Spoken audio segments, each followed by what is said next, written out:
Book 5. 1. If you feel reluctant to get out of bed, remind yourself, I am rising to fulfill my responsibilities as a human being. Why should I be dissatisfied for doing those things for which I was brought into the world to do? Was I made just to lie in bed and stay warm because it's more comfortable? Am I here just to enjoy that which is more pleasant without doing any work or making an effort? When I look upon plants, birds, ants, spiders, and bees, they're all working together to maintain their part of the world. So why should I be unwilling to do my part as a human being? I should eagerly do what comes naturally to me. Yes, rest is important, but nature has set limits for rest, much like she has for eating and drinking, and yet we often exceed these limits. Your actions continually fall short of the potential nature has bestowed on you. If you truly loved yourself, you would cultivate that potential to fulfill the preordained purpose set by her. Those who are passionate about their crafts work tirelessly at them, often neglecting their basic needs for food and rest.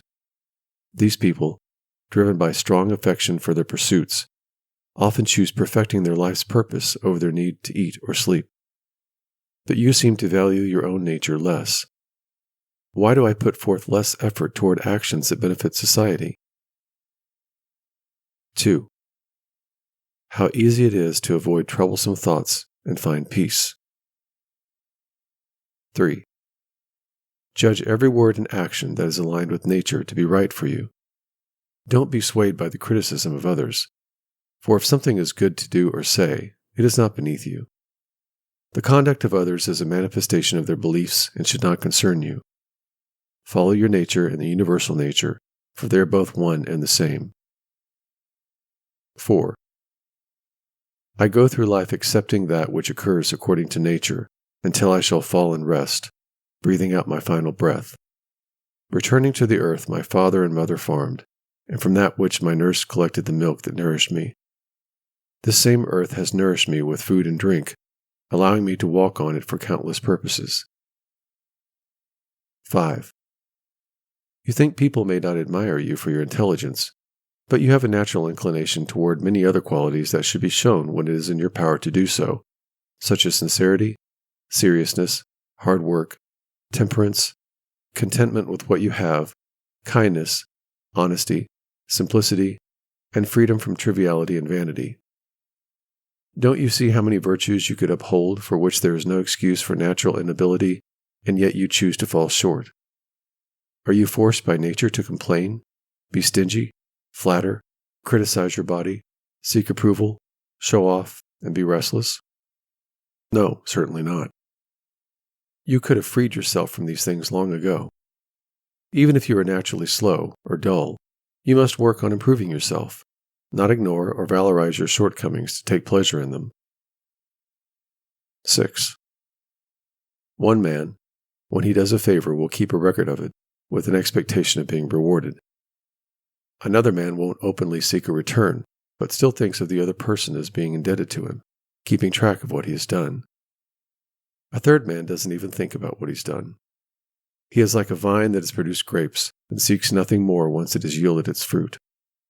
Just as a horse runs, a dog hunts, or a bee makes honey, a man should do good deeds without seeking praise or fame, only to move on to the next good act naturally, like the vine that produces grapes the following season. Should a man act without observing his own good deeds? Yes. However, it is characteristic of a social being to be aware of his actions, and to thus be perceived as behaving in a socially productive manner. But do not misunderstand what is being said, lest you will become like those who are motivated by self-interest rather than a genuine belief in the goodness of performing noble deeds. 7. An Athenian prayer. Rain, rain, dear Zeus, down on the plowed fields of Athenians and on the plains. In truth, we should either not pray at all, or we should pray in this simple, noble manner. 8. Just like we understand when Aesculapius prescribes horseback riding, cold baths, or going without shoes for health, so too must we understand when the nature of the universe prescribes disease, injury, loss, or anything else of the kind. In the first case, prescribe means these actions were recommended to improve health. In the second case, prescribe means that whatever happens is determined to suit a man's destiny. This is the meaning of the expression, things are suitable to us, much like workmen say of stones in walls or pyramids, meaning to fit together in a harmonious connection.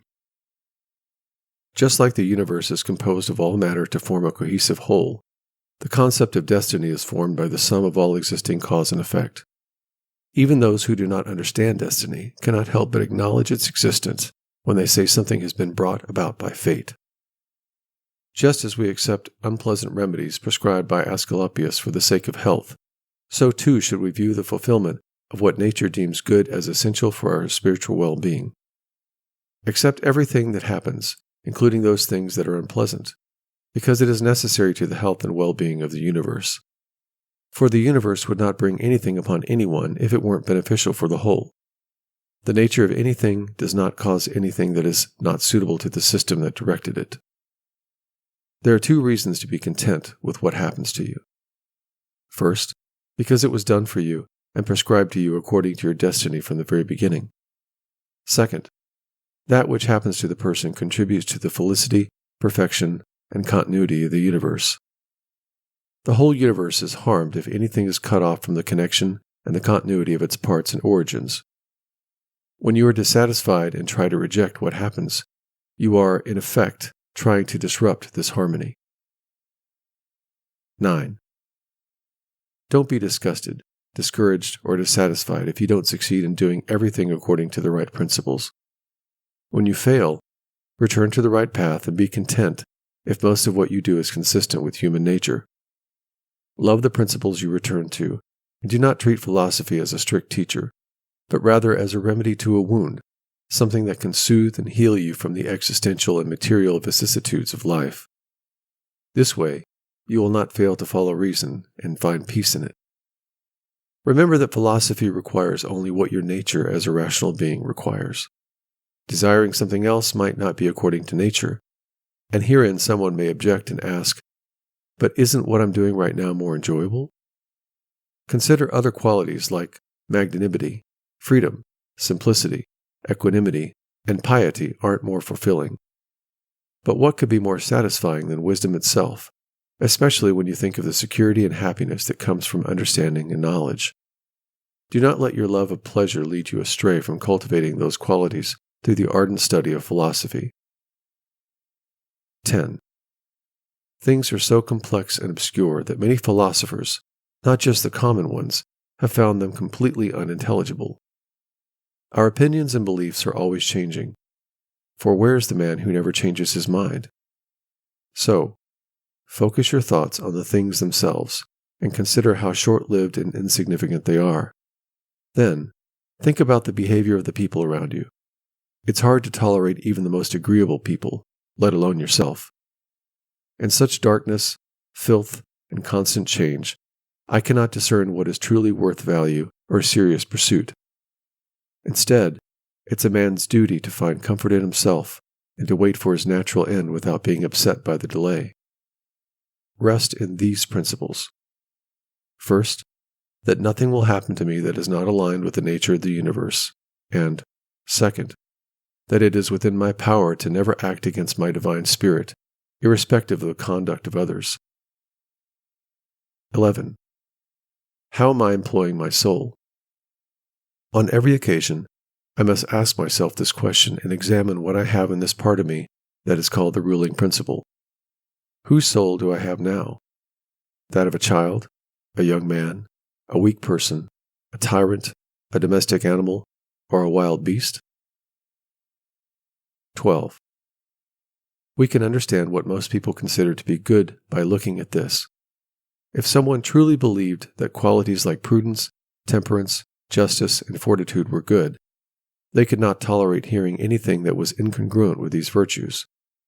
However, if someone thinks that what most people see as good, such as wealth, luxury, fame, are indeed good, they could very well agree with the comic writer who said, having too much of them can leave one without a place to relieve oneself due to pure abundance. 13. I am composed of form and matter, and neither of these will vanish into non-existence. just as they didn't come into existence from nothing. Every part of me will be transformed into some part of the universe, and that part will change into another part of the universe, and so on in perpetuity. As a result of such changes, I exist, as do those who gave birth to me, and this too continues forever. A claim that harmonizes the universe's cyclical patterns of change and renewal. 14. Reason and the art of reasoning, or philosophy, are sufficient for the purposes in which they've been developed. They start from first principles, and through a logical process move toward their intended goal of katarrhoesis, or right acts, a word that symbolizes proceeding by the right road. 15.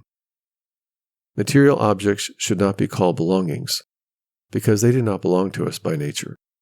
They are not required by our human nature, nor does human nature promise them, nor are they necessary for a person to fulfill their purpose. These things are not essential for a person proceeding by the right road and living according to nature, or the philosophical method that would enable them to do so.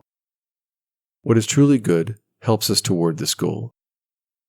If material possessions were truly good, we would not despise, oppose, or be praised for not wanting them. However, the more a person deprives themselves of these things, or endures their loss with patience, the better they will become. 16. Much like your habitual thoughts shape the character of your mind and the color of your soul, fill your mind with such thoughts such as these. Wherever a person can live, they can also live well. If they must live in a palace, they can live well in a palace. Consider that everything is designed for a specific purpose and naturally moves toward that purpose. Its end goal is an advantage and good for the thing. For a rational being, the good is found in society because we are made for social interaction. Isn't it clear that inferior things exist for the sake of superior things? Living beings are superior to non-living beings, and among living things, those with reason are superior. 17. To seek what is impossible is madness, and it is also impossible for bad people not to act in a certain way. 18. Nothing happens to anyone that is not formed by his nature to withstand. While others may be able to withstand the vicissitudes of life through ignorance, or the kind of strength that emerges from conceit, wisdom should always be the source of one's strength and capacity for resilience. 19. External things cannot affect, influence, nor take possession of the soul. The soul moves according to its own design and forms judgments regarding the things it encounters. 20. In one sense, people are the closest to me when I must tolerate them and be good to them. However, those who obstruct my proper actions become indifferent to me, like the sun, wind, or a wild beast. It is true that people can serve as an impediment to my actions, but they cannot disrupt my disposition, which can adapt to and change according to circumstance. For the mind can turn every obstacle into an advantage.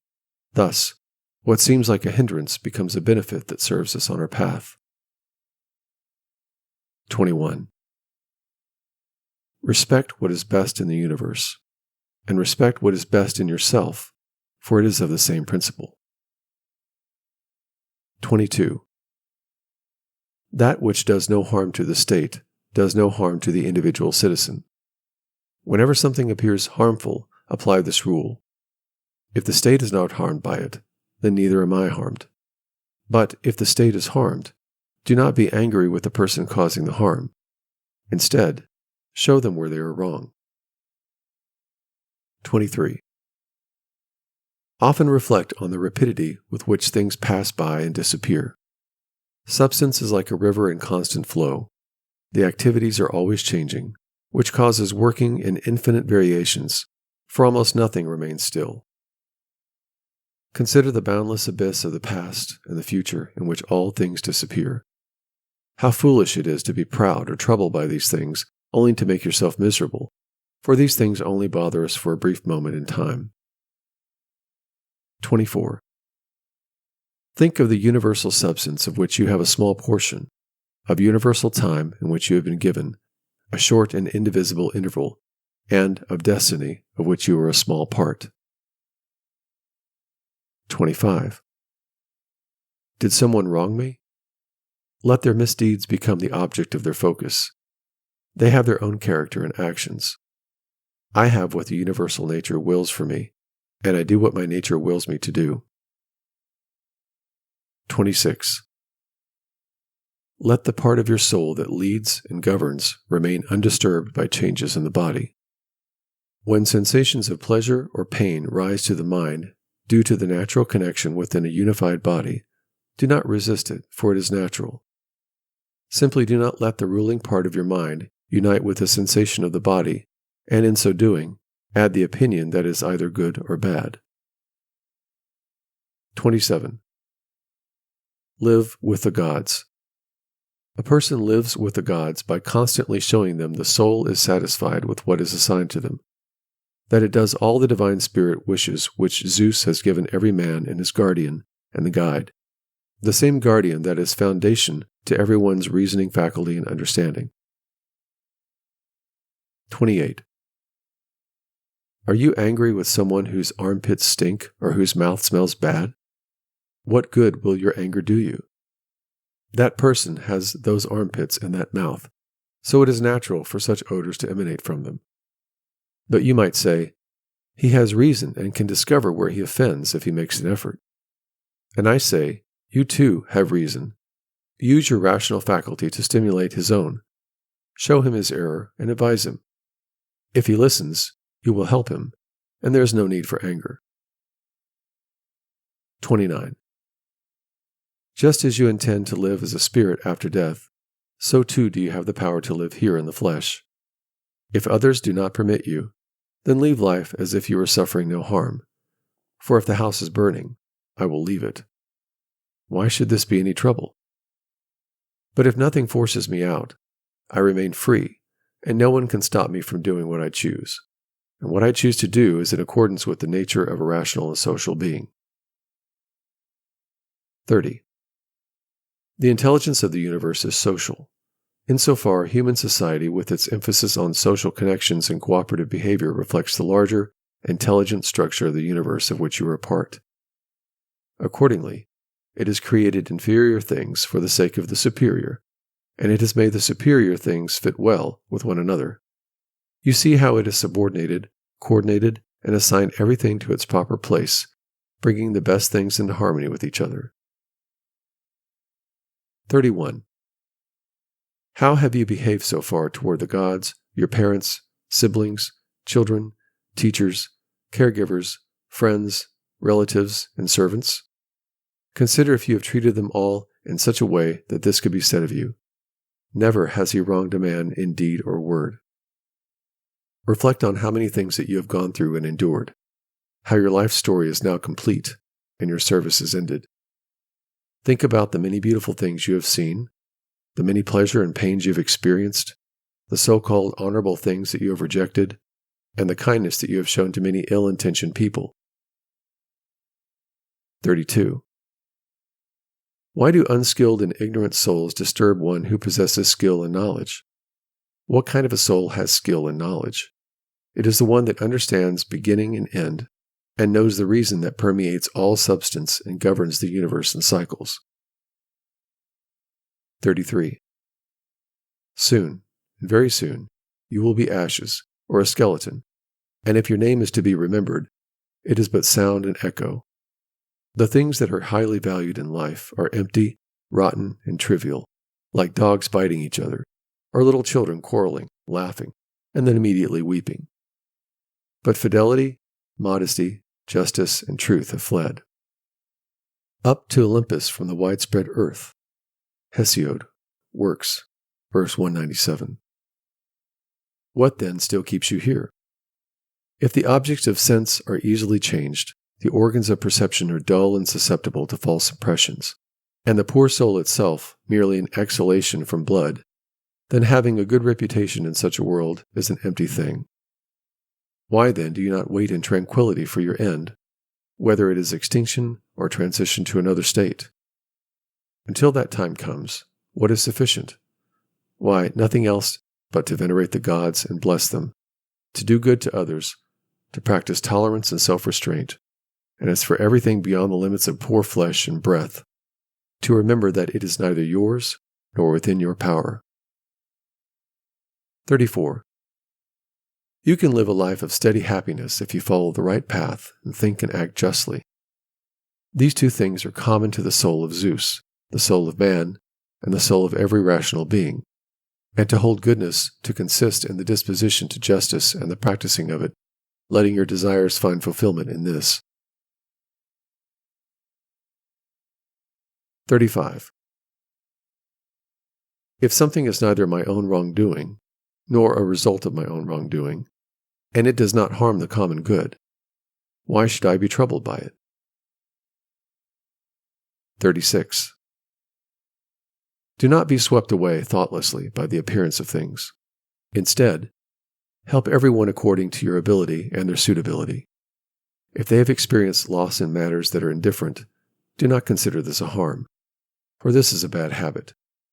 Just as the old man, when leaving, asked for his foster child's wooden top back, remembering that it was just a wooden toy, do the same in this situation as well. When you are shouting on the rostra, have you forgotten what these things truly are? Yes, but they are of great concern to these people. Will you also then be made a fool for these things? I was once a fortunate man, but I lost it somehow. However, being fortunate means that a man has assigned himself good fortune, and good fortune is a good disposition of the soul, good emotions, and good actions.